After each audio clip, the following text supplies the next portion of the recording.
Jadi orang suka bilang Purbaya jalan sendiri. Enggak, saya cuma tangan presiden, dia suruh saya kerjakan. Kira begitu. Jadi koordinasi terus ya Pak ya? Oh iyalah, kalau enggak mana bisa saja terus-terusan di sini. Kalau menteri jalanin kebijakan sendiri disikat saya. Jadi kita koordinasi terus dan enggak semua tahu bahwa yang saya kerjakan adalah perintah Bapak Presiden langsung. Pak, tapi saya pengen balik dikit ke yang soal utang tadi ya. Tempo hari kan Bapak roadshow tuh ke Amerika Serikat. Oh iya. Itu gimana hasilnya Pak? Kan Bapak ketemu sama IMF, kemudian sama investor-investor Amerika juga kan di sana. Jadi sempat ada kesan atau image bahwa Menteri Keuangan Indonesia itu bego. Nggak pernah ke luar negeri di mata asing. Karena orang Indonesia yang itu kayaknya menterinya bego nih, nggak bisa bahasa Inggris, nggak pernah ke luar negeri. Padahal waktu itu saya nggak mau ke luar negeri karena saya bilang ke Pak Presiden, saya nggak akan ke luar negeri sebelum pertumbuhan ekonominya mencapai 6%. Tapi ketika mendengar isu seperti itu, saya berangkatlah ke luar negeri. Ya pertama mereka kaget. Ternyata menterinya bisa bahasa Inggris. Pinter juga. Maka mereka bilang, menteri lu pinter banget. Ini siapa Pak yang ngomong? Asing, investor asing itu. Oh investor. Investor asing. Gue boleh kan bocorin itu? Boleh. Biar Indonesia tahu bahwa bocor yang lain juga boleh Pak. Emang ini tempatnya bocor Pak? Jadi mereka kaget bahwa emang kita bisa menunjukkan bahwa kita mampu mengendalikan fiskal dan mereka keraguan mereka terhadap kemampuan Indonesia dan Bapak Presiden menjalankan fiskal dan menjalankan program pembangunan hilang. Jadi mereka udah percaya ke kita, tinggal tunggu aja mereka masuk lebih banyak lagi ke sini modal-modal dari asing itu kan perlu waktu. Tapi seperti S&P aja sudah percaya. Mereka waktu bertemu sudah bilang rating kamu nggak berubah, tetap stable prospeknya. Kamu tahu apa artinya? Dia nanya saya gitu. Saya bilang nggak tahu. Coba tolong jelasin apa artinya. Artinya 2 tahun ke depan peringkat kamu nggak akan berubah. Oh S&P udah bilang gitu? S&P udah bilang begitu. Cuman saya tanya begini, ini official apa enggak?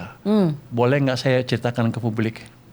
Dia bilang, informasi yang saya sebutkan di sini nggak ada yang konfidensial, boleh Anda sebarkan ke publik, tapi jangan bilang. Tapi dia bilang, tapi meeting ini rahasia. Jadi lucu. Meeting rahasia tapi meetingnya konfidensial tapi boleh ngomong. Ya udah kita hajar aja. Kenapa? Karena mereka yakin emang kita kebijakannya prudent dan ketika dia ngomong sama saya, dia juga bisa menilai. Itu hasil ngobrol sekali itu Pak? Hasil ngobrol sekali, emang kan saya pinter, saya bilang sebelumnya di tempat mana.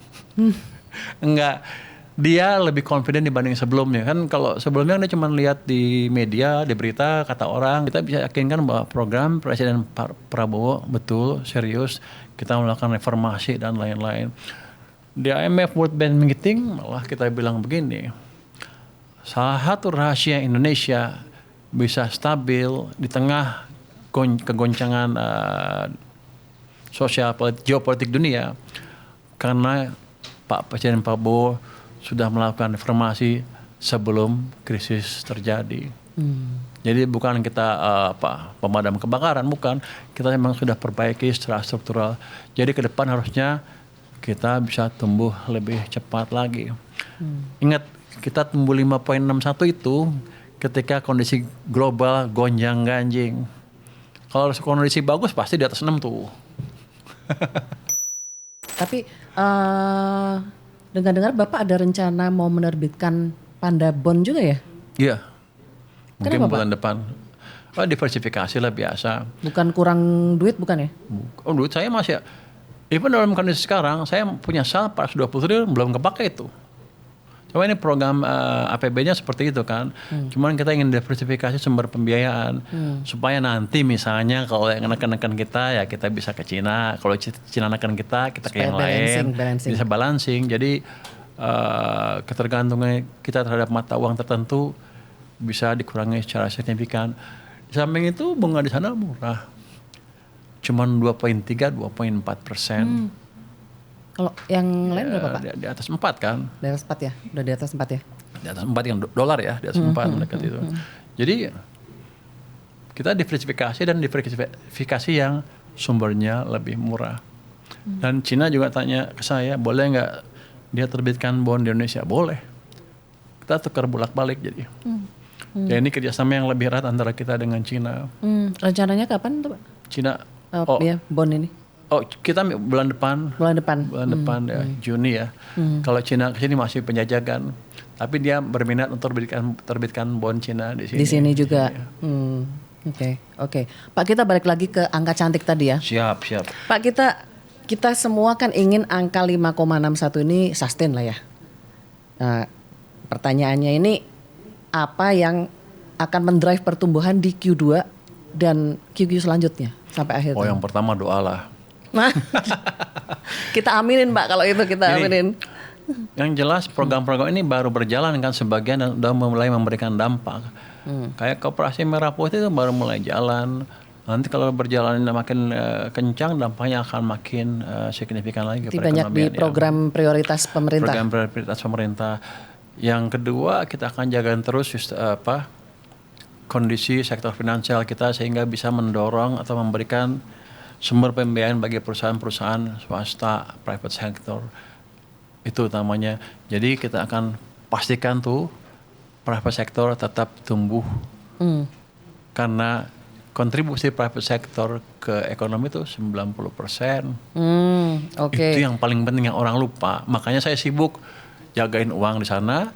Terus kita perbaikin kondisi iklim investasi di sini dengan tadi kita udah buat tim the bottlenecking yang diperintahkan oleh Presiden. Apalagi masih banyak, global harusnya akan membaik karena Amerika juga nggak tahan perang lama-lama. Jadi harga minyak pelan-pelan akan terkendali, demand juga akan lebih baik. Jadi harusnya sih prospek ke depan bagus.